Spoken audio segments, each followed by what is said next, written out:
ITR deadline ಅಂದ್ರೆ July 31 ಅಂತ fix ಮಾಡ್ಕೊಂಡಿದ್ದೀರಾ? ಆದ್ರೆ ಈ ಸಲ ಒಂದು ಇಂಪಾರ್ಟೆಂಟ್ ಅಪ್ಡೇಟ್ ಇದೆ. ಎಲ್ಲಾ ಟ್ಯಾಕ್ಸ್ ಪೇಯರ್ಸ್ಗೆ ಒಂದೇ ಡೆಡ್ಲೈನ್ ಅಲ್ಲ. Income tax return filing officially start ಆಗಿದೆ. ಲಕ್ಷ ಸ್ಯಾಲರಿಡ್ ಎಂಪ್ಲಾಯೀಸ್, ಬಿಸ್ನೆಸ್ ಓನರ್ಸ್ ಮತ್ತೆ ಪ್ರೊಫೆಷನಲ್ಸ್ ITR ಫೈಲ್ ಮಾಡಕ್ಕೆ ಪ್ರಿಪೇರ್ ಆಗ್ತಿದ್ದಾರೆ. ಆದ್ರೆ ಬಹಳ ಜನ ಇನ್ನೂ ಕೂಡ ಒಂದು ಕಾಮನ್ ಮಿಸ್ಟೇಕ್ ಮಾಡ್ತಿದ್ದಾರೆ. ಜುಲೈ 31 ಅಂದ್ರೆ ಎಲ್ಲರಿಗೂ ಸೇಮ್ ಡೆಡ್ಲೈನ್ ಅಂತ.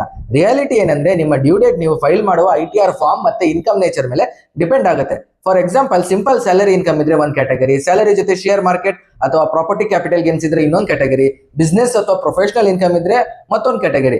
ಅದಕ್ಕೆ ITR ಡೆಡ್ಲೈನ್ ನೋಡೋದಕ್ಕಿಂತ ಮುಂಚೆ ಯಾವ ರಿಟರ್ನ್ ಫಾರ್ಮ್ ನಿಮ್ಗೆ ಅಪ್ಲೈ ಆಗುತ್ತೆ ಅನ್ನೋದು ಕನ್ಫರ್ಮ್ ಮಾಡ್ಕೊಳ್ಳಿ.